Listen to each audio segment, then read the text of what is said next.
সকল প্রশংসার মালিককে, সকল ক্ষমতার উৎসকে।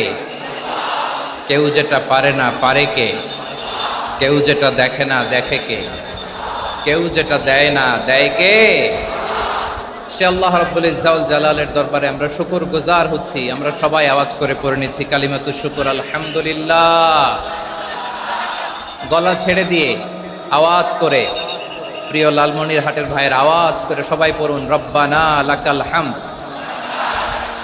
হামদান কাসীরান তাইয়্যিবান মুবারাকান ফীহি ইয়া রাব্বি লাকাল হামদু কামা ইয়ানবাগি লিজালালি ওয়াজহিকা ওয়া আযীমি সুলতানিকা। লাকাল হামদু বিল ঈমান, লাকাল হামদু বিল ইসলাম, লাকাল হামদু বিল কুরআন। আমরা আল্লাহ রাব্বুল ইজ্জত ওয়াল জালালের দরবারে শুকরিয়া জ্ঞাপনের পাশাপাশি আজকের এই প্রোগ্রামের ইন্তেজামিয়া কমিটি, ইসলামিক সোসাইটি লালমনিরহাটকে অন্তরের অন্তঃস্থল থেকে ধন্যবাদ জানাতে চাই, শুভেচ্ছা জানাতে চাই। যারা দীর্ঘদিন টানা পরিশ্রম শেষে আজকে লালমনিরহাট জেলায়, যেটা আমার বেসিকলি রংপুর বিভাগের প্রোগ্রাম ছিল, এই ঐতিহাসিক প্রোগ্রামের আয়োজন তারা করেছে, আলহামদুলিল্লাহ। আজকের প্রোগ্রামে সম্মানিত সভাপতি, প্রধান অতিথি, বিশেষ অতিথি, মঞ্চে উপবিষ্ট আপনাদের অত্র এলাকার মা ও মাটির সন্তানেরা, নেতৃবৃন্দ, কমিউনিটি লিডার্স, লালমনিরহাট জেলার সম্মানিত ব্যবসায়ী ভাইয়েরা, চাকরিজীবী ভাইয়েরা, ছাত্র ভাইয়েরা, ভলান্টিয়ার্স ভাইয়েরা এবং লালমনিরহাট জেলা স্টেডিয়ামে অবস্থানরত আমার মা এবং বোনেরা, আমি আপনাদের সবাইকে অন্তরের অন্তঃস্থল থেকে শুভেচ্ছা জানাতে চাই, ধন্যবাদ জানাতে চাই যে আপনারা এত চমৎকার একটি প্রোগ্রামের আয়োজন করেছেন। প্রিয় ভাইয়েরা, আপনারা জানেন যে আমি প্রতি বিভাগে একবার করে সফর করছি। তো সেই সুবাদে রংপুর বিভাগের প্রোগ্রামটা আমি লালমনিরহাটে দিয়েছি এবং আমি আশ্বস্ত হয়েছিলাম যে লালমনিরহাটের প্রোগ্রাম খুবই গুছালো হবে, সুষ্ঠু হবে, শান্ত হবে। সেটার নমুনা আলামত আমি দেখতে পাচ্ছি, আলহামদুলিল্লাহ। সবাই খুবই সুশৃঙ্খল, লক্ষ লক্ষ তাওহীদি জনতা, পেছনে অনেকে জায়গা পায় নাই কিন্তু কোনো আওয়াজ নাই, সবাই দাঁড়িয়ে আছে। এলইডি স্ক্রিন আছে, আপনারা স্ক্রিনে দেখতে পাচ্ছেন, আলহামদুলিল্লাহ। আমি সবাইকে দেখতে পাচ্ছি, মাশাআল্লাহ মাশাআল্লাহ। শান্ত হয়ে আপনারা বসুন, অল্প কিছু সময় কথা বলার সুযোগ আমি পাবো। যেহেতু আমি হেলিকপ্টারে করে এসেছি, হেলিকপ্টারগুলোর আবার একটা পলিসি আছে, সানসেটের আগে, সূর্য ডোবার আগে তাদেরকে এয়ারপোর্টে আবার ল্যান্ড করতে হয়। তো এখানে 3:30টার মধ্যে আমাকে উঠে যেতে হবে। আমি যদি বারবার আপনাদেরকে থামাতে থাকি, শান্ত হতে বলি এবং এগুলোতেই যদি আমরা সময় নষ্ট করে ফেলি, তাহলে এই যে বিশাল মহাসমাবেশ, বিশাল আয়োজন, যেখানে 2-4টা আমি বার্তা দিতে চাই, এগুলো ব্যাহত হবে। লালমনিরহাটের ছেলেরা খুব ভদ্র, শান্তশিষ্ট। আসার পর থেকে আমাকে রিসিভ করা থেকে শুরু করে, স্টেজে আনা থেকে শুরু করে, এবং আলহামদুলিল্লাহ তরুণ জেনজি শ্রোতাদেরকে আমি দেখতে পাচ্ছি, তারা খুবই কোঅপারেটিভ। সহযোগিতা করার, কোঅপারেট করার, অ্যাসিস্ট করার মানসিকতা আমার ভাইদের আছে, আলহামদুলিল্লাহ আলহামদুলিল্লাহ। আমি চাইবো আমরা একটু নীরব, নিস্তব্ধ পরিবেশ তৈরি করার একটু চেষ্টা করব। প্রচণ্ড রোদ, আপনাদের যেমন কষ্ট হচ্ছে আমারও কষ্ট হচ্ছে। ওনারা বলেছিল স্টেজকে সরাবে, উপরে পর্দা দিবে। আমি বললাম দরকার নাই, দরকার নাই। যেই পরিস্থিতিতে আছি আমরা বসি, শান্ত হইতে হবে। এখানে আমি শান্ত হইতে বলবো, ভলান্টিয়ার্সরা মাইক নিয়ে শান্ত হইতে বলবে, আমাদের সম্মানিত উপস্থাপক উনি শান্ত হইতে বলবে। এগুলোর অপেক্ষায় না থেকে নিজ দায়িত্বে আমরা সবাই শান্ত থাকি, যাতে লালমনিরহাটের এই প্রোগ্রাম একটা ইতিহাস হয়ে থাকে বাংলাদেশে, ঠিক কিনা বলেন? যখন আমি সময় দিব, শাউট করতে বলবো, নয়েজ করতে বলবো, তখন নয়েজ করতে হবে আওয়াজ করে। আর যখন কথা বলবো তখন একেবারে চুপ থাকতে হবে, একেবারে চুপ। মাশাআল্লাহ, হ্যাঁ ঠিক আছে, একেবারে চুপচাপ, একেবারে চুপচাপ থাকতে হবে। মাশাআল্লাহ। আমাদের ভলান্টিয়ার্স ভাইরা, আমাদের স্বেচ্ছাসেবক ভাইরা, আইন শৃঙ্খলা রক্ষাকারী ভাইরা অনেক চেষ্টা করতেছে, মাশাআল্লাহ, very good. I am very happy to C this scenario, মাশাআল্লাহ, আলহামদুলিল্লাহ। আমি একটু দেখতে চাই যে রংপুর বিভাগের কে কোন জেলা থেকে আপনারা এসেছেন। কুড়িগ্রাম থেকে কারা এসেছেন দেখি, কুড়িগ্রাম। মাশাআল্লাহ মাশাআল্লাহ। আচ্ছা, গাইবান্ধা জেলার কে আসছেন? গাইবান্ধা, মাশাআল্লাহ। ঠাকুরগাঁও, ঠাকুরগাঁও অনেকে আসছেন। দিনাজপুর জেলা থেকে মাশাআল্লাহ। নীলফামারী, ঠিক আছে, ফি আমানিল্লাহ। পঞ্চগড় অনেক আসছে। রংপুর, রংপুর,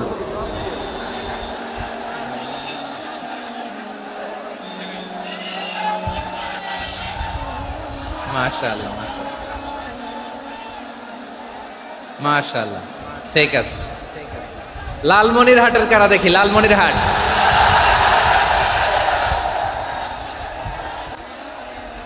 মাশাআল্লাহ মাশাআল্লাহ, ঠিক আছে ঠিক আছে। আচ্ছা, এই রংপুর বিভাগের বাইরে থেকে অন্য জেলার কারা কারা আসছেন দেখি? তাও আছে অনেকে, মাশাআল্লাহ, ঠিক আছে ঠিক আছে। আজকের প্রোগ্রামে উপস্থিত আছেন প্রধান অতিথি হিসেবে অধ্যক্ষ আসাদুল হাবিব দুলু ভাই, সাংগঠনিক সম্পাদক বিএনপি, জাতীয় নির্বাহী কমিটির সভাপতি, জেলা বিএনপি লালমনিরহাট।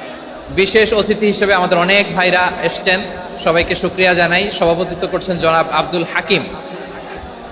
আইন শৃঙ্খলা বাহিনী, প্রশাসন, ভলান্টিয়ার্স, শুনেছি আমি প্রায় 5,000 ভলান্টিয়ার্স আপনারা নিয়োগ দিয়েছেন। আলহামদুলিল্লাহ আলহামদুলিল্লাহ, অনেক গোছালো প্রোগ্রাম। আমার প্রাণ ঢালা ভালোবাসা জানবেন, আমার হৃদয়ের গহীন থেকে ভালোবাসা নেবেন, শুভেচ্ছা জানবেন সবাই। ঠিক আছে ঠিক আছে। প্রিয় ভাইরা, আমরা আর কাল বিলম্ব না করে মূল আলোচনায় চলে যেতে চাই। আজকে যে টপিকের উপর আমি কথা বলবো, টপিকটা হচ্ছে peaceful coexistence and communal harmony, শান্তিপূর্ণ সহাবস্থান এবং সাম্প্রদায়িক সম্প্রীতি। আমাদের বাংলাদেশে সাম্প্রদায়িক সম্প্রীতি আছে না নাই?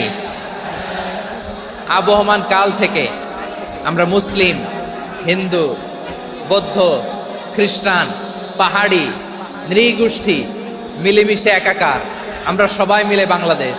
আওয়াজ করে বলেন ঠিক কিনা?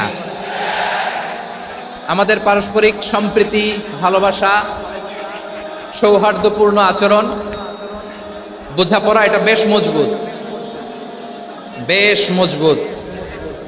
তবে মাঝে মাঝে আমাদের এই সম্প্রীতির ভেতরে অনেকে ফাটল ধরাতে চায়। আমরা যে সুখে আছি, শান্তিতে আছি, এটা অনেকের ভালো লাগে না, ঠিক কিনা বলেন? আমাদের মধ্যে সাম্প্রদায়িক সম্প্রীতি, সৌহার্দ্যপূর্ণ আচরণ, ভালোবাসা, এটা আবহমান কাল ধরে আছে। তার প্রমাণ, আমরা তাফসিরুল মাহফিলের আয়োজন করলে আমাদের হিন্দু ভাইরা ডিস্টার্ব করে না, ঠিক কিনা? এবং আমি যদি বলি হাত তোলেন, হিন্দু ধর্মের কারা কারা এসেছেন, কত শত কত হাজার যে হাত উঠবে, আপনি অবাক হয়ে যাবেন। আমি চাচ্ছি না হাত উঠাতে। খুলনাতে সর্বশেষ যে আমি প্রোগ্রাম করে গেলাম, সেখানে কয়েকশো হিন্দু ভাই আসছে আমাদের আলোচনা শুনতে, আলহামদুলিল্লাহ। অনেক বৌদ্ধরা আসে, অনেক খ্রিস্টানরা আসে। এবার সফরেও অনেক হিন্দু ভাইরা আমার সাথে দেখা করেছে, তারা বলেছে হুজুর আমরা আপনার আলোচনা শুনি, আলহামদুলিল্লাহ বলেন।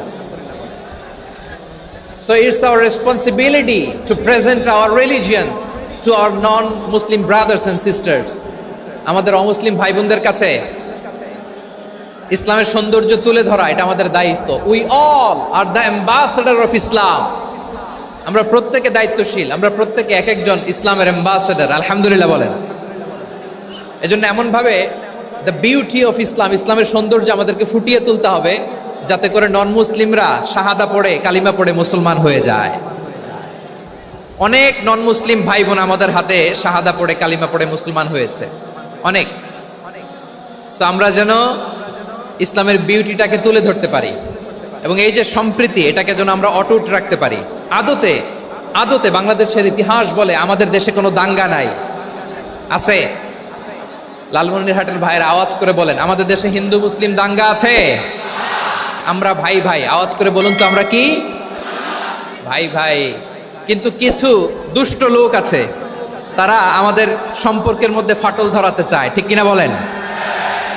মাঝে মাঝে ঝগড়া লাগাতে চায়।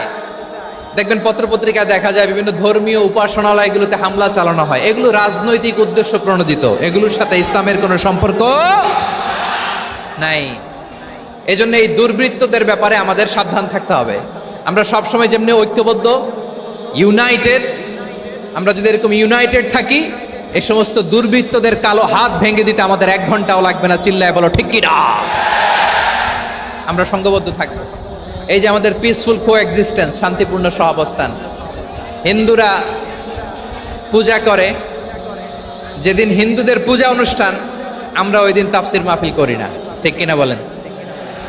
যেদিন আমাদের তাফসিরুল কোরআনের প্রোগ্রাম, ওই দিন আমাদের হিন্দু ভাইরা ডিস্টার্ব করে না। সুবহানাল্লাহ। হিন্দুদের পূজা অনুষ্ঠানে মাদ্রাসার ছাত্র যে পাহারা দেয়, গোটা বিশ্বে এরকম দৃষ্টান্ত নজির বিরল, ঠিক কিনা বলেন? আইন শৃঙ্খলা বাহিনীর পাশাপাশি মাদ্রাসার ছাত্ররা যে সেখানে পাহারা দেয়, গোটা পৃথিবীতে এই দৃষ্টান্ত আপনি পাবেন। মাদ্রাসার ছাত্ররা, তারা তো কোরআনের ধারক, তারা হাদিসের ধারক, তারা কেন মন্দির পাহারা দিবে?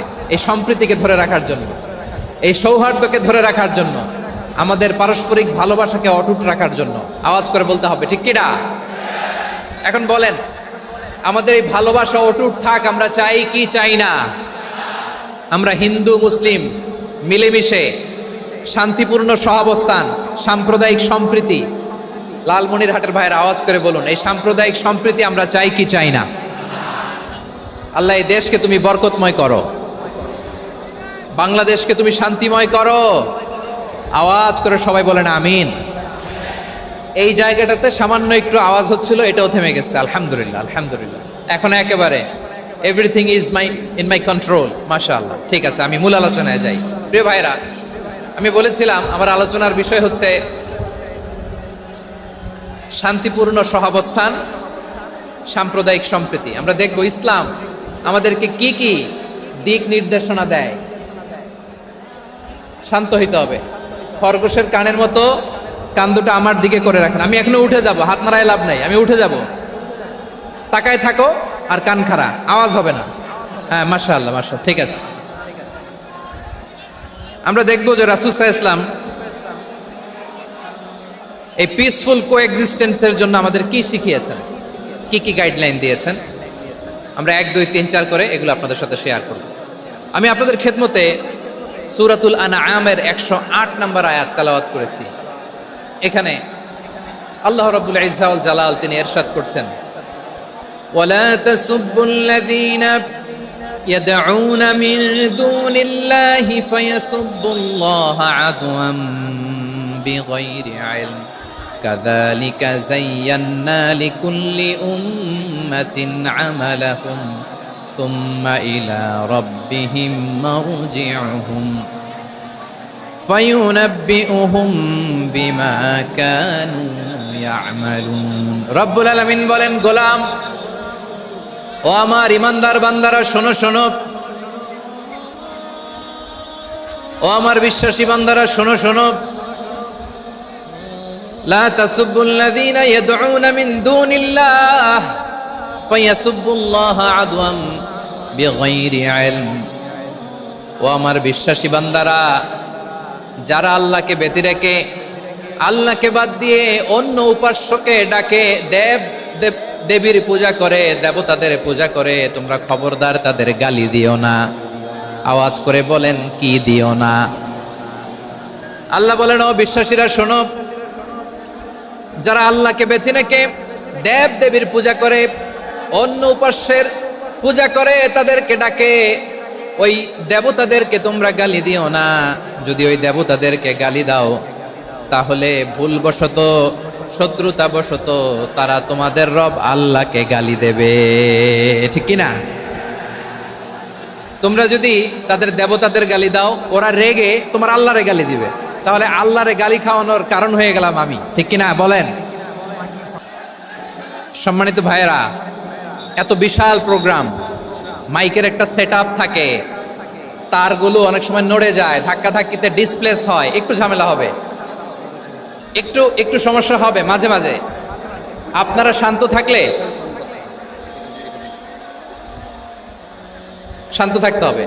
এইভাবে সাউন্ড নাই, এই নাই, এই বলতে বলতে আমার সময়ও নাই, উঠে যেতে হবে। এগুলো বোকামি। এই বিভাগীয় প্রোগ্রামগুলোতে যাই, চিৎকার চেঁচামেচি করে তোমরা আসো, সময় শেষ, আমাকে উঠে যেতে হয়। আমরা তো বঞ্চিত হলাম। গুরুত্বপূর্ণ অনেক কথা শোনাবো তোমাদের, অনেক। প্রিয় ভাইরা, আপনারা শান্ত হয়ে বসুন, শান্ত হয়ে।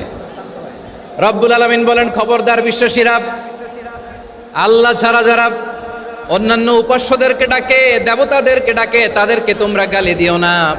ওই সমস্ত দেবতাদেরকে যদি তোমরা গালি দাও তাহলে তারা আল্লাহকে গালি দিবে, ঠিক কিনা বলেন? আমরা দেবতাদের গালি দিলে ওরা আল্লাহকে গালি দিবে। রব্বুল আলামিন বলেন, খবরদার দেবতাদেরকে গালি দিও না, তাহলে ওরা তোমার রব আল্লাহরে গালি দেবে। প্রতিটি জাতির জন্য তাদের কাজকে আমি আল্লাহ সুশোভিত করে রেখেছি, তারা সবাই একদিন আমার কাছেই ফিরে আসবে। এরপর আমি রব্বুল আলামিন তাদের আমলনামা তাদেরকে জানিয়ে দেব। সুবহানাল্লাহ পড়ে। প্রিয় ভাইয়েরা, আল্লাহ তাআলা বলেছেন খবরদার গালি দিও না। আদেশটা কার? আওয়াজ করে বলেন তো। হিন্দুদের দেবতা দেবদেবীদেরকে গালি দেওয়া যাবে না। আওয়াজ করে বলুন প্রিয় ভাইয়েরা, এই আদেশটা কার? এই আপনাদের গলার আওয়াজ। অন্য ধর্মের দেবতাদেরকে যে গালি দেওয়া যাবে না, এই আদেশটা কার? আরো জোরে বলুন, কার? গালি দিবেন কোন দেবতাকে? দিবেন? যদি দেন তাহলে ওরা আল্লাহরে গালি দিবে। তাহলে আল্লাহরে গালি খাওয়াইলো কে? আপনি, ঠিক কিনা বলেন? আমি আল্লাহকে গালি খাওয়ানোর কারণ হলাম, কারণ আমি যদি গালি না দিতাম ওরা আমার রবকে গালি দিত না। আওয়াজ করে বলেন ঠিক কিনা? তাহলে প্রিয় ভাইয়েরা, ইসলাম আমাদেরকে শিখায়, সূরাতুল আনআমের 108 নম্বর আয়াত থেকে আমরা বুঝলাম কোন ধর্মকে ছোট করা যাবে না। অন্য ধর্মকে ছোট করা মানে ইসলামকে ছোট করা। অন্য ধর্মের দেবতাকে গালি দেওয়া মানে আল্লাহকে গালি খাওয়ানো। আওয়াজ করে বলেন ঠিক কিনা? খবরদার, এটা করা যাবে না। আর অন্য ধর্মের দেবতাকে যদি আপনি গালি দেন, ওরা ইসলাম থেকে দূরে সরে যাবে। যাও ইসলামের প্রতি আকৃষ্ট হয়েছিল আর কোনোদিন ইসলামের ধারে কাছে আসবে না। আওয়াজ করে বলেন ঠিক কিনা?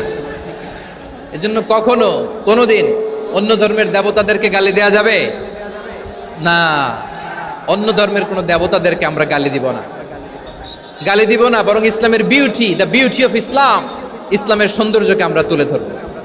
আমরা যদি বিশ্বনবী সাল্লাল্লাহু আলাইহি ওয়াসাল্লামের জীবনের দিকে তাকাই, তাহলে আমি দেখব বিষ্ণু ইসলাম মক্কাতে কিংবা মদিনাতে অন্য ধর্মের লোকদের সাথে খুব পিসফুলি লাইফ লিড করেছেন।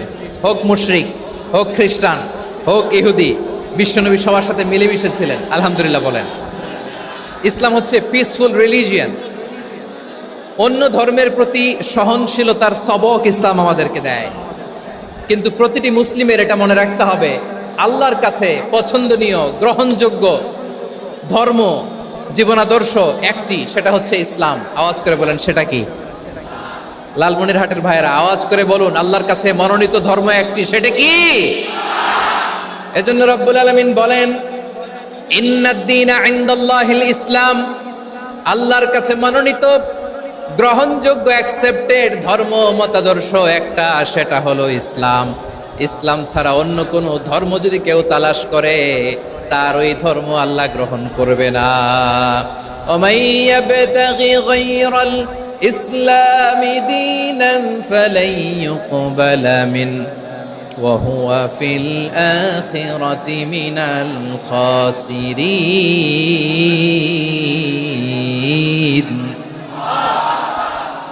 Whoever seek anything except Islam, that won't be accepted from him, and he will be loser in the day of judgment. কিয়ামতের দিন ইসলাম ছাড়া কেউ যদি অন্য কোনো ধর্ম তালাশ করেছে দুনিয়াতে, তার এই মতাদর্শ গ্রহণ করা হবে না। and he will be loser, সে হবে লুজার, ক্ষতিগ্রস্ত, হাই হাই কোম্পানির ম্যানেজার। ওর আমও শেষ, সালাও শেষ। আওয়াজ করে বলেন ঠিক কি না? এজন্য ইসলাম পেয়ে আমরা খুশি না বেজার? প্রত্যেক নামাজ শেষে আমরা আল্লাহরে বলি, আল্লাহ রাদিতু বিল্লাহি রাব্বা ওয়া বিল ইসলামি দীনা ওয়া বি মুহাম্মাদিন নাবিয়ান ওয়া রাসূলা। ও আল্লাহ, তোমারে রব হিসেবে পেয়ে আমরা খুশি। ও আল্লাহ, ইসলামকে ধর্ম হিসেবে পেয়ে আমরা খুশি। বিশ্বনবীকে আমাদের রাসূল পেয়ে আমরা খুশি। ঠিক কিনা বলেন? ইসলাম ছাড়া অন্য কোনো ধর্ম আমরা গ্রহণ করব না। ঠিক কিনা বলেন? আল্লাহর কাছে অ্যাকসেপ্টেড রিলিজিয়ান একটা, সেটা ইসলাম। তো বিশ্বনবী সাল্লাল্লাহু আলাইহি ওয়াসাল্লাম মক্কাতে কিংবা মদিনাতে খুব পিসফুলি এক্সিস্ট করেছেন, যে কোনো ধর্মের সাথে মিলেমিশে চলেছেন। তার প্রমাণ আমরা যদি রাসূল সাল্লাল্লাহু আলাইহি ওয়াসাল্লামের বায়োগ্রাফির দিকে তাকাই, তাহলে দেখব তিনি মুশরিকদের সাথে পিস ট্রিটি করেছেন, শান্তি চুক্তি, পিস ট্রিটি, পিস এগ্রিমেন্ট। আপনারা হুদাইবিয়ার সন্ধির নাম শুনেছেন? আমার লালমনিরহাটের কলিজার টুকরা ভাইয়েরা, হুদাইবিয়ার সন্ধির নাম আপনারা শোনেন নাই? ষষ্ঠ হিজরিতে বিষ্ণু ঈসা ইসলাম মুশরিকদের সাথে এই ট্রিটি করেছেন, চুক্তি। কাদের সাথে? মুশরিকদের সাথে। আমরা তো মুসলমান বসতে পারি না, আমরা দুই মুসলিম ভাই একসাথে বসে চা খেতে পারি না, গল্প করতে পারি না। বিষ্ণু ঈসা ইসলাম মুশরিকদের সাথে ট্রিটি করেছেন, হুদাইবিয়ার সন্ধি। এই সন্ধির আগে মক্কা থেকে কেউ মদিনায় যেতে পারে না, মদিনা থেকে কেউ মক্কায় যেতে পারে না। কিন্তু এই সন্ধির পরে ট্রাফিক স্বাভাবিক হয়ে গেল, মক্কার লোকেরা মদিনায় আসতে পারে, মদিনার লোকেরা মক্কায় আসতে পারে। এটাকে বলে সুলহে Hudaybiyyah, the peace agreement of Hudaybiyyah, শান্তি চুক্তি।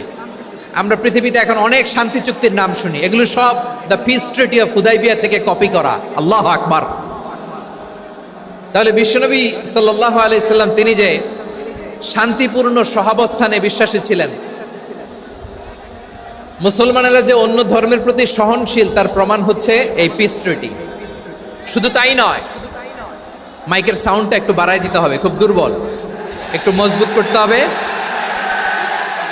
আর একটু ক্লিন করতে হবে, আর সবগুলা জায়গায় সাউন্ড যাচ্ছে কিনা একটু ক্রস চেক করতে হবে।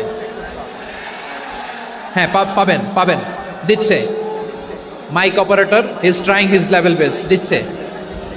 মাইক অপারেটর যিনি আছেন, প্রতিটি জায়গায় প্রতিটি সাউন্ড বক্সে যেন আওয়াজ পাওয়া যায়, একটু ক্রস চেক করেন, সাউন্ডটাকে একটু স্ট্রং করে দেন। হ্যাঁ, ঠিক আছে, মাশাআল্লাহ। এদিকে তাকান, এদিকে। মক্কার পার্ট গেল, পিস এগ্রিমেন্ট করলেন, শান্তি চুক্তি। বিষ্ণু ঈসা ইসলাম মদিনায় যে কি করলেন? মদিনায় যে বিষ্ণু ঈসা ইসলাম মদিনা চার্টার করলেন, মদিনা সনদ, সাহিফাতুল মদিনা, এটার বলে মদিনা চার্টার। যে ওয়েস্টে, ইউরোপে, আমেরিকাতে তারা অনেক চার্টার করে, এই সব চার্টার মদিনা চার্টার থেকে কপি করা। আওয়াজ করে পড়েন সুবহানাল্লাহ। বিষ্ণু ঈসা ইসলাম মদিনায় গেলেন, মদিনাতে মুসলিম, মুশরিক, ইয়াহুদি, এই তিন ধর্মের লোক মিলে সব স্টেক হোল্ডার যারা আছে সবাইকে নিয়ে বিষ্ণু ঈসা ইসলাম মদিনা চার্টার করলেন, মদিনা সনদ। পড়েন সুবহানাল্লাহ। শুধু তাই নয়, মক্কাতে বিশ্বনবী পিস এগ্রিমেন্ট করলেন, শান্তি চুক্তি মুশরিকদের সাথে। মদিনাতে যে বিশ্বনবী মদিনা চার্টার করলেন, মদিনা সনদ করলেন ইহুদিদের সাথে। আবার মদিনাতে বিশ্বনবী ইহুদিদের সাথে পিস ডায়ালগ করলেন, ইন্টারফেথ ডায়ালগ করলেন, আন্তধর্মীয় সংলাপ করলেন। যেই সংলাপের মূল ভিত্তি ছিল তাওহীদ। মূল ভিত্তি ছিল কি? তাওহীদ। বিশ্বনবী ইহুদিদেরকে ডাকলেন, আহ্বান করলেন, কুল ইয়া আহলাল কিতাবি তাআলাউ ইলা কালিমাতিন সাওয়াইন বাইনানা ওয়া বাইনাকুম আল্লা না'বুদা ইল্লাল্লাহ ওয়া লা নুশরিকা বিহি শাইআন ওয়া লা ইয়াত্তাখিযা বা'দুনা বা'দান আরবাবাম মিন দুনিল্লাহ فإن تولوا فقولوا اشهدوا بأننا مسلمون। সুবহানাল্লাহ পড়েন। বিশ্বনবী মদিনার ইহুদিদের ডেকে বললেন, ও ইহুদিরা, শোনো শোনো, আসো এমন একটা আদর্শের প্রশ্নে আমরা একত্রিত হই, যে আদর্শের প্রচার তোমাদের নবীরাও করেছে, আমিও করি, যে আদর্শের কথা তোমাদের পবিত্র ধর্মগ্রন্থগুলোতে আছে, আমার কোরআনেও আছে। সেটা হলো তাওহীদ। আমরা এক আল্লাহ ছাড়া কারো ইবাদত করব না, আল্লাহর সাথে কাউরে শরীক করব না, আল্লাহ ছাড়া কাউরে রব মানব না। পড়েন সুবহানাল্লাহ। তাহলে আমার প্রিয় লালমনিরহাটের ভাইরা, মদিনাতে যে তিনি মদিনা চার্টার করলেন, মদিনা সনদ, পিস ডায়ালগ করলেন, শান্তির সংলাপ, ইন্টারফেথ ডায়ালগ করলেন, আন্তধর্মীয় সংলাপ, যার ভিত্তি ছিল তাওহীদ। সুবহানাল্লাহ পড়েন। তাহলে অন্য ধর্মের প্রতি সব সময় ইসলাম সহনশীল, টলারেন্স। যদি আপনি দেখতে চান ইসলামের নবী বিশ্ব নবীর দিকে তাকান, ঠিক কিনা বলেন? আমরা তো সংখ্যালঘুদের রাইটস প্রোটেক্ট করার জন্য কত আইন বানাই, কত বৈঠক করি, কত সংবাদ সম্মেলন করি। বিষ্ণু সাল্লাল্লাহু আলাইহি ওয়াসাল্লাম সংখ্যালঘুদের রাইটসের ব্যাপারে, অধিকারের ব্যাপারে যে কথা বলেছেন, শুনলে আপনি অবাক হয়ে যাবেন। বিশ্বনবী বলেন, আলা মান যালামা মুআহাদান আও ইনতাকাসাহু আও কাল্লাফাহু ফাওকা তাআতিহি আও কাল্লাফাহু ফাওকা তাকাতিহি আও আখাযা মিনহু শাইআন বিগাইরি তিবি নাফসিন ওয়া আনা হাজিজুহু ইয়াউমাল কিয়ামা। খবরদার, জেনে রেখো, কেউ যদি কোনো সংখ্যালঘুর উপরে অত্যাচার করে, কোনো সংখ্যালঘুর প্রাপ্য থেকে যদি কেউ কাউকে ঠকায়, সংখ্যালঘুর উপর যদি কেউ কষ্ট দেয়, কোনো সংখ্যালঘুর সম্পদ যদি কেউ জোর করে কেড়ে নেয়, আমি কিয়ামতের দিন বিশ্বনবী ওই সংখ্যালঘুর পক্ষে আর ওই মুসলমানদের বিপক্ষে বাদী হয়ে দাঁড়াবো। সুবহানাল্লাহ বলতে পারলেন না? আল্লাহু আকবার। আপনি নামাজি, আপনি মুসল্লি, আপনি হাজী সাহেব, তাহাজ্জুদ পড়তে পড়তে কপালে দাগ ফেলে দিছেন, আপনার প্রতিবেশী হিন্দু, ভাবছেন আমার তো পাওয়ার আছে, ওর জমিটা দখল করি। বিশ্বনবী বলেন কিয়ামতের দিন ওই হিন্দুর পক্ষে তোর বিরুদ্ধে আমি বাদী হয়ে দাঁড়াবো। পৃথিবীর কোন ধর্মে এরকম স্টেটমেন্ট পাবেন? পাবেন? আপনি ভাবছেন আপনি নামাজ পড়লে হাজী সাহেব কপালে দাগ ফেলায় দিলে আপনি সেলসেলায় জান্নাতে চলে যাবেন না? খবরদার। বিশ্বনবী বলেন কোন সংখ্যালঘুর উপর যদি কেউ আক্রমণ করে, তার প্রাপ্য তাকে না দিয়ে যদি তাকে ঠকায়, তার উপর জুলুম করে, তার সম্পদ যদি কেড়ে নেয়, আমি নবী, তুমি মুসলিম হইতে পারো, মুসল্লি হইতে পারো, তার পক্ষে তোমার বিপক্ষে আল্লাহর দরবারে বাদী হয়ে দাঁড়াবো। আচ্ছা লালমনিরহাটের ভাইরা, কথা বুঝতে পারলে আওয়াজ করে উত্তর দেন। বিশ্বনবী যদি কারো বিপক্ষে দাঁড়ায় কিয়ামতের দিন, আই রিপিট, আমি আবারও বলছি, বিশ্বনবী যদি কিয়ামতের দিন কারো বিপক্ষে দাঁড়ায়, ও তো সেলসেলায়া জান্নাতি, তাই না? জান্নাতি না?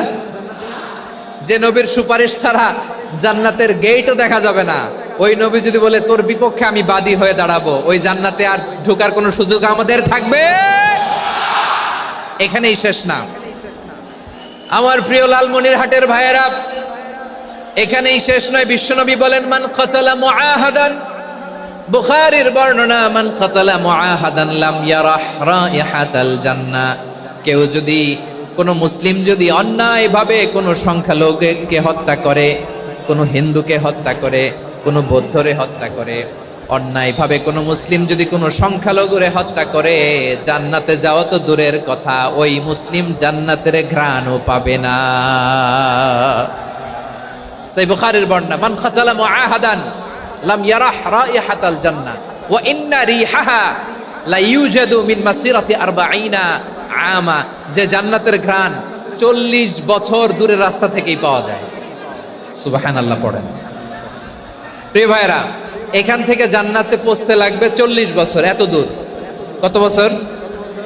সবাই বলেন কত বছর? এখান থেকে জান্নাতে পৌঁছতে লাগবে 40 বছর। এত দূরে থাকতেই জান্নাতের ঘ্রাণ আপনার নাকে এসে ধাক্কা মারবে। বিশ্বনবী বলেন যে ব্যক্তি কোন সংখ্যালঘুকে হত্যা করে, জান্নাতের ঘ্রাণ তো পাবেই, জান্নাতে তো ঢুকতে পারবেই না, জান্নাতের ঘ্রাণও তার নাকে লাগবে না। পড়েন না আউযুবিল্লাহ। তাহলে সংখ্যালঘুদের ব্যাপারে ইসলামে অধিকার দেয়া আছে না নাই? লালমনিরহাটের ভাইয়ের আওয়াজ করে বলেন, আমার সংখ্যালঘু হিন্দু ভাইদের রাইটস, অধিকার আমাদের ইসলামে প্রোটেক্টেড আছে না নাই? এখানেই শেষ না। বিষ্ণু ইসলাম আপনার অমুসলিম প্রতিবেশীর সাথে ভালো আচরণ করতে বলেছে। আমাদের হয় না এটা মুসলিম পাড়া, ওটা বৌদ্ধ পাড়া, হয় না? অনেক সময় হয় না এটা আমাদের মুসলিম পাড়া, ওইটা হিন্দু পাড়া, এরকম আছে না নাই? লালমনিরহাটে নাই না? আছে? হিন্দু যদি আপনার প্রতিবেশী হয় কি করবেন?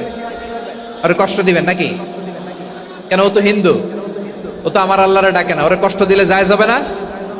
খবরদার। বিষ্ণু ইসলাম বলেন মান কানা ইউমিনু বিল্লাহ ওয়াল ইয়াউমিল আখির ফালিউকরিম জারাহ। যে আল্লাহ বিশ্বাস করে আর আখিরাতে বিশ্বাস করে, সেজন্য প্রতিবেশীর সাথে ভালো আচরণ করে। সুবহানাল্লাহ। কলিজা জুড়ায় যায় না আমার নবীর কথাগুলো শুনলে? যে আল্লাহ বিশ্বাস করে, যে আখিরাতে বিশ্বাস করে, সেজন্য প্রতিবেশীর সাথে ভালো আচরণ করে। এখানে বলছে মুসলিম প্রতিবেশী বলছে, নামাজি প্রতিবেশী বলছে, আল্লাহওয়ালা প্রতিবেশী বলছে না। প্রতিবেশী আস্তিক হোক নাস্তিক হোক, প্রতিবেশী মুমিন হোক মুশরিক হোক, প্রতিবেশী হইলেই তার সাথে ভালো আচরণের দরকার আছে না নাই? আমার প্রিয় লালমনিরহাটের ভাইয়েরা, বিষ্ণু ইসলাম ওনার ইহুদি প্রতিবেশীদের দেখাশোনা করতেন। আমার প্রিয় ভাইরা, প্রতিবেশী আস্তিক হোক নাস্তিক হোক, মুসলিম হোক হিন্দু হোক, তার সাথে ভালো আচরণ করতে হবে। বিষ্ণু ইসলাম ওনার ইহুদি প্রতিবেশীর বাসায় যেতেন। কোন প্রতিবেশী? ইহুদি। আওয়াজ করে বলেন, কোন প্রতিবেশী? ইহুদি। এক ইহুদি কিশোর বিষ্ণু ইসলামের খেদমত করতে, ইহুদি ছেলে আমার নবীর খেদমত করতো, তারা ছিল নবীর প্রতিবেশী। তো অনেক দিন হয় ইহুদি ছেলেটা আসে না। বিশ্বনবী খোঁজ দিলেন, ঘটনা কি? একটা ইহুদি ছেলে না আমার খেদমতে আসতো, ছেলেটা কই? খোঁজ নিয়ে জানলেন ছেলেটা অসুস্থ। বিষ্ণু ইসলাম ওই ইহুদির বাড়িতে চলে গেলেন ওই ছেলেটাকে দেখা করার জন্য, ভিজিট করার জন্য। সুবহানাল্লাহ পড়বেন না? গেলেন, যে দেখে ইহুদি ছেলেটা মুমূর্ষ, জান জান যায় যায় ভাব, বিছানায় পড়ে আছে, তার বাবা দাঁড়ানো। বিশ্বনবী তার মাথার পাশে বসলেন, মাথায় হাত বুলিয়ে দিলেন, আর ছেলেটাকে বললেন, আসলিম, হে ইহুদি ছেলে, আসলিম, ইসলাম ধর্ম গ্রহণ করো। তো ছোট্ট ছেলে ভাবে আমরা ইহুদি, এখন ইসলাম ধর্ম গ্রহণ করলে আব্বা যদি বকা দেয়, ফানাযারা ইলা ওয়াজহি আবি, ছেলেটা তার বাবার চেহারার দিকে তাকালো, দেখি আব্বা কি কয়। আব্বা যদি বলে তাইলে ইসলাম ধর্ম গ্রহণ করবে। ইহুদি ছেলেটা তার বাবার দিকে যখন তাকালো, ওর বাবা বলে, আতি আবুল কাসিম, আবুল কাসিম যা বলে তাই করো। আবুল কাসিম হচ্ছে বিষ্ণু ইসলামের একটা কুনিয়াত, উপনাম। আমার রাসূলের বড় ছেলের নাম ছিল কাসেম। যেমন দেখবেন আমাদের এলাকায় কারো ছেলের বড় ছেলের নাম যদি হয় আব্দুল্লাহ, এরা আব্দুল্লাহর বাপ বলে ডাকে। কারো বড় মেয়ের নাম যদি হয় ফাতেমা, এরা কি ডাকে? ফাতেমার বাপ বলে না? তো বিষ্ণু ইসলামের বড় ছেলের নাম ছিল কাসেম। ইহুদি বাবা বলল, আতি আবুল কাসেম, আবুল কাসেম যা বলে তাই শোনো, মানে মোহাম্মদ যা বলে তাই শোনো। এই কথা শুনে ছেলে সাহস পাইছে, ছেলে আবার পড়তে আরম্ভ করলো, আশহাদু আল্লাহ ইলাহা ইল্লাল্লাহ ওয়া আশহাদু আন্না মুহাম্মাদার রাসূলুল্লাহ, পড়েন আল্লাহু আকবার। বিশ্বনবীর আহ্বান শুনে ওই আহ্বানে সাড়া দিয়ে ইহুদি ছেলে শাহাদা পড়ে মুসলমান হয়ে গেল। তার হৃদয়টারে ইমানের নূর দিয়ে আলোকিত করে দিল কে? প্রিয় ভাইরা, এবার রাসূল সাল্লাল্লাহু আলাইহি ওয়াসাল্লাম বের হয়ে আসলেন ঘর থেকে, আর বললেন, আলহামদুলিল্লাহিল্লাযী আনকাযাহু মিনান নার, প্রশংসা সে আল্লাহর, যে আল্লাহ জাহান্নামে চলে যাচ্ছিল প্রায় এমন একটা লোককে মুহূর্তের মধ্যে কালেমায়ে শাহাদাতের বদৌলতে জান্নাতি বানায় দিলেন। আওয়াজ করে পড়েন সুবহানাল্লাহ। এই হাদিস থেকে আমরা কি শিখলাম? What is the moral of the story? এক নম্বর স্টোরি হলো, প্রতিবেশী ইহুদি হোক হিন্দু হোক, যাবেন, সুসম্পর্ক রাখবেন, উপহার দিবেন, বিপদে পাশে দাঁড়াবেন, তাইলেই তো আপনাদের প্রতি, মুসলমানদের প্রতি তারা আকৃষ্ট হবে, ঠিক কিনা বলেন? আপনি যদি হিন্দুদের সাথে বৌদ্ধদের সাথে নাই মিশেন, নাস্তিকের কাছে নাই যান, তো ইসলামের সৌন্দর্যটা ওরা বুঝবে কেমনে? আমার অনেক হিন্দু পরিচিত ভাই আছে, ওরা আমাদের ইফতারির প্রোগ্রামে এসে একসাথে ইফতারি করে। অনেক মদখোর আমার সাথে বসে একসাথে ডিনার করে, হাফ প্যান্ট পরা, গলায় স্বর্ণের চেইন, হাতে স্বর্ণের ব্রেসলেট, আইসা আমার সাথে ডিনার করছে, আছে এরকম। গাঁজাখোর, আমি বলে আসো, welcome welcome to my dinner, আসো বসো, বসলেই তো আমি ওর ডিএনএ, চিন্তার ডিএনএ চেঞ্জ করে দেওয়ার সুযোগ পাবো। চিল্লায় বলো ঠিক কি না? আসতে হবে আমার কাছে। Hour door is open, the door of Islam is open 24/7। সব সময় আমাদের ইসলামের দরজা আমার অমুসলিম ভাইদের জন্য খোলা আছে না নাই? এই হাদিস থেকে দুইটা শিক্ষা। এক নম্বর শিক্ষা, প্রতিবেশী মুসলিম হোক অমুসলিম হোক, যান, অসুস্থ হইলে একটু আপেল নিয়ে যান, আঙ্গুর নিয়ে যান, কমলা নিয়ে যান, তাদের সাথে ভালো আচরণ করেন। ইসলামের বিউটি দেখে, সৌন্দর্য দেখে অবাক হবে, নসিব ভালো হলে কোনোদিন কালিমা পড়ে মুসলমান হয়ে যাবে, ঠিক কিনা বলেন? তাহলে অমুসলিমের সাথে ভালো সম্পর্ক। বিশ্বনবী ইহুদির বাড়িতে গেলেন, ইহুদির বাড়ি, আর আমার মুসলমান ভাই আমার কাফের বলে, এরকম আছে না নাই? মুসলিমরা দেখতে পারে না, সহ্য করতে পারে। বিষ্ণু ইসলাম ইহুদির বাড়িতে গেলেন, এটা একটা শিক্ষা। আরেকটা শিক্ষা হলো, ভাইরা ধাক্কা মেরে এসে সামনে এসে কি লাভ? প্রোগ্রাম তো শেষ হচ্ছে, এখনই শেষ হচ্ছে। তো এই যে আমাদের বকশি ভাই ওয়াদা নিল, হাত তোলালো, মিম বলে এত কথা বললো, তো আমি জেলায় জেলায় যে খালি হাত নাড়াই তোমাদের জন্য নাকি? হ্যাঁ, হাত নাড়াই শুধু। এই ধাক্কাইতে ধাক্কাইতে এদিকে এসে হাত নাড়াইতেছে, হয়েছে তো, দেখলাম তো, ঠিক আছে, মাশাআল্লাহ, অনেক সুশৃঙ্খল, অন্যান্য যে কোনো জেলার জন্য সুশৃঙ্খল। আমার দিকে তাকাও, আমার দিকে তাকাও। ঠিক আছে, এই যে দাঁড়িয়ে আছে, একটা ছেলে নড়ে না, দেখছেন? মাশাআল্লাহ মাশাআল্লাহ মাশাআল্লাহ। হ্যাঁ, এইভাবেই। আর কয়েকটা মজাদার কথা আছে, শোনো। এই হাদিস থেকে আমাদের শিক্ষা হলো, আমার প্রতিবেশী যেই ধর্মের হোক আমি সম্পর্ক রাখবো। অসুস্থ হলে যাব, কি বলেন ভাইরা? যাবেন না? যাবেন না আপনারা? আচ্ছা, 2 নম্বর শিক্ষা হলো, বিষ্ণু ঈসা ইসলামের খাদেম ছিল ইহুদি। এতদিন খেদমত করলো, একদিনও বিশ্বনবী ওরে কালিমার দাওয়াত দেয় নাই। কারণ কি? বিশ্বনবী একটা ভালো সময়ের অপেক্ষা করতেছিলেন, প্রপার টাইমিং। দাঈর কাজ হচ্ছে দাঈ ইলাল্লাহ, সে হচ্ছে সুযোগ সন্ধানী। দাঈ সুযোগ খোঁজে, কখন দাওয়া দিলে ব্যাটে বলে হবে, ঝোপ বুঝে কোপ মারে, ঠিক কিনা বলেন? বিষ্ণু ঈসা ইসলাম ভালো সময়ের অপেক্ষা করতেছিলেন, দেখি ভালো সময় আসুক আসুক আসুক আসুক। আস্তে আস্তে এমন সময় আসছে, ছেলে এবার মুমূর্ষ। অসুস্থ ব্যক্তির হৃদয় অত্যন্ত নরম থাকে। হসপিটালে যখন কেউ যায় তার হৃদয়টা বড্ড নরম থাকে, মৃত্যুর ভয়ে তার অন্তরটা নরম থাকে, ঠিক কিনা বলেন? এই প্রপার টাইমিং এর অপেক্ষা করতেছিলেন। যখনই টাইমিং পেয়েছেন, দাওয়াত দিলেন, পড়ো লা ইলাহা ইল্লাল্লাহ, সুবহানাল্লাহ পড়েন সবাই। তাহলে ইসলাম অমুসলিম প্রতিবেশীর সাথে ভালো আচরণ করতে বলে। ইসলাম অমুসলিম মাতা পিতার সাথেও ভালো আচরণ করতে বলে। মাতা পিতা যদি অমুসলিম হয়, তারা ফেলে দিতে পারবেন? পারবেন? আমার লালমনিরহাটের ভাইয়েরা, অনেক হিন্দু ছেলে আমাদের হাতে শাহাদা পড়ে মুসলিম হয়, কিন্তু ওর মা মুসলমান হয় নাই, বাবাও হয় নাই। এরকম আছে না নাই? তো ও হয়েছে মুসলিম, মা বাপ হিন্দু, এখন মা বাপ কি বাদ? হ্যাঁ, মা বাপ বাদ দেয়া যাবে? যেই মা আপনারে 9 মাস 8 মাস পেটে ধারণ করলো, আপনার মায়ের নার ছেঁড়া ধন, আপনি ওই মারে বাদ দিতে পারবেন? যে মায়ের বুকের তাজা দুধ খেয়ে আপনি আজকে বাড়ন্ত তাজা তরতাজা, ওই মারে বাদ দেয়া যাবে? মায়ের এক ধারে দুধের দাম, কাটিয়া গায়ের চাম, পাপুষ বানাইলেও ঋণের শোধ হবে না। এমন দরদি ভাবে কেউ হবে না আমার গো। মায়ের এক ধারে দুধের দাম, কাটিয়া গায়ের চাম, পাপুষ বানাইলেও ঋণের শোধ হবে না।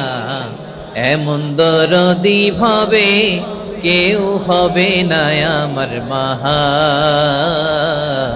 গো, ঠিক কিনা? মাকে তো বাদ দেয়া যায় না।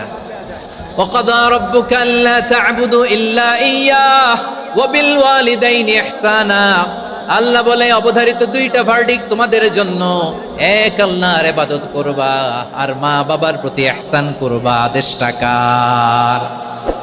মা বাবার প্রতি ইহসান করতে হবে। আমার মা হিন্দু হোক, ভালো আচরণ করতে হবে, বৌদ্ধ হোক, ভালো আচরণ করতে হবে।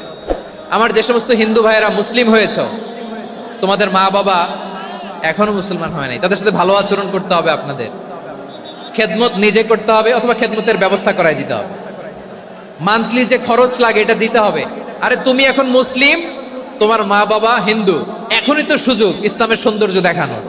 এখন মা বাবা যদি দেখে, আরে এটা হিন্দু থাকতে তো বদমাইশ ছিল, বেয়াদব ছিল, কি এমন ধর্ম সে গ্রহণ করলো যেটা গ্রহণের সাথে সাথে সে পাল্টে গেল?